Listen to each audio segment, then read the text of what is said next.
Hello, my name is Charlie. Can you tell me your name, please? My name is Huy. And can I see your identification? Here you are. Okay, thank you very much.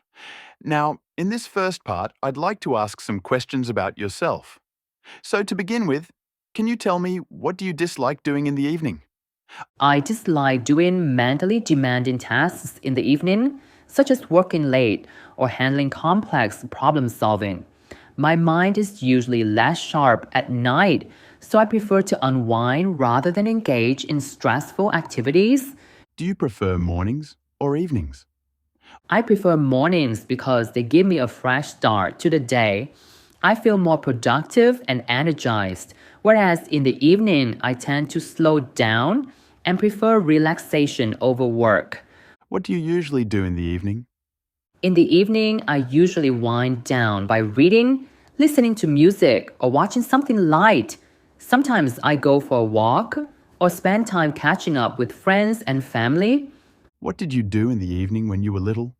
Why? When I was little, I used to play outside with friends or watch cartoons before bedtime. Evenings were a time for fun and relaxation after school, and my parents encouraged outdoor activities before dinner. Do you easily fall asleep when sitting on a sofa?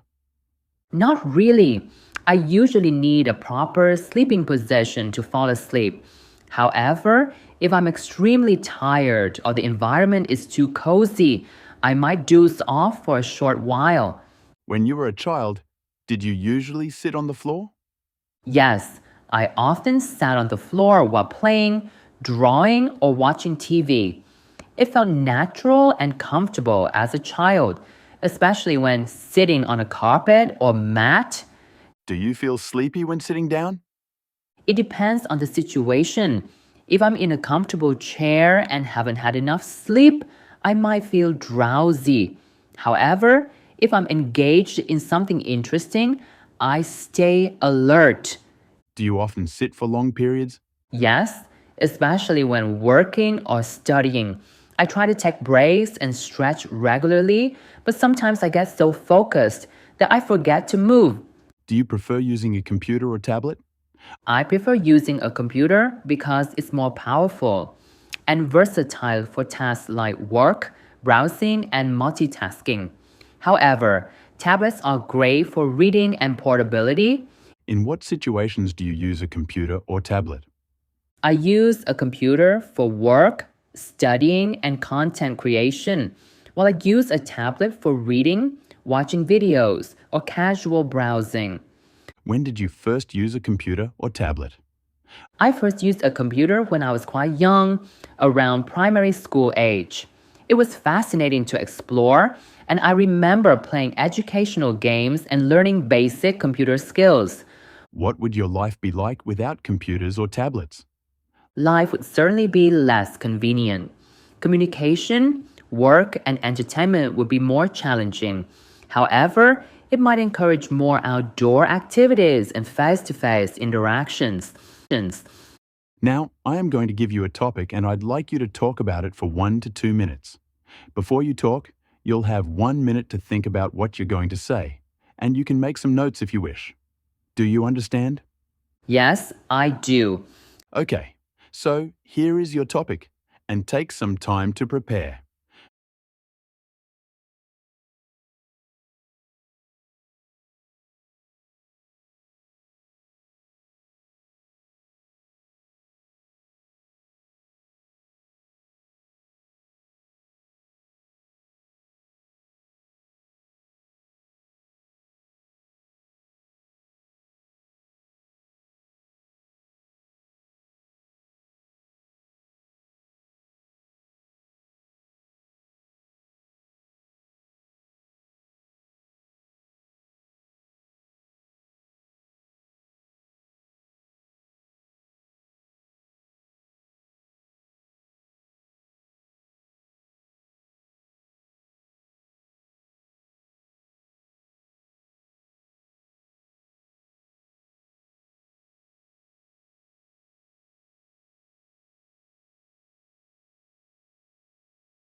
Okay?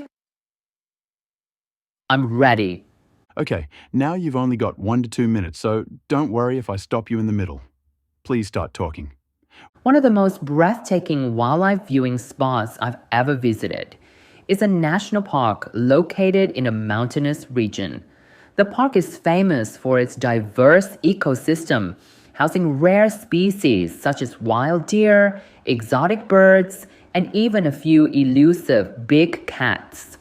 What makes this place truly special is its untouched beauty. The landscape consists of dense forests, crystal clear rivers, and vast meadows where animals roam freely. There are well maintained observation decks that allow visitors to watch wildlife from a safe distance without disturbing their natural habitat. During my visit, I remember watching a herd of deer grazing peacefully by the riverbank while eagles soared above. The serenity of the environment, combined with the raw beauty of nature, made the experience unforgettable. One of the highlights was spotting a family of monkeys playfully swinging from tree to tree, showcasing their agility. This wildlife spot is enjoyable, not just for its biodiversity, but also for the sense of tranquility it offers. It's a place where people can disconnect from the modern world and reconnect with nature, making it an ideal destination for nature lovers and wildlife enthusiasts. Okay, right. Now I'd like to ask some questions related to this topic. Okay, Better way to see wildlife: documentaries or nature? both have their advantages. Seeing wildlife in nature provides an authentic and immersive experience, allowing people to witness animals in their natural habitat. However, documentaries offer a broader perspective, showcasing rare species and remote locations that might be inaccessible to most people. Additionally, documentaries provide expert commentary and close up footage, making them an excellent educational tool. How do zoos affect children's wildlife understanding? Zoos can positively impact children's understanding of wildlife by allowing them to see animals up close, fostering curiosity and appreciation. Many modern zoos focus on conservation and education, teaching children about endangered species and environmental responsibility.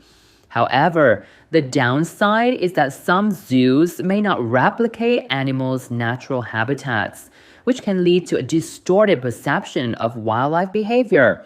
Are wildlife documentaries common locally?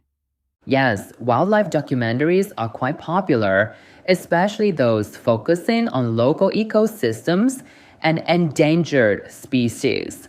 With the rise of streaming platforms, people have greater access to high quality wildlife films that raise awareness about conservation efforts and biodiversity. These documentaries play a crucial role in educating the public about the importance of protecting natural habitats.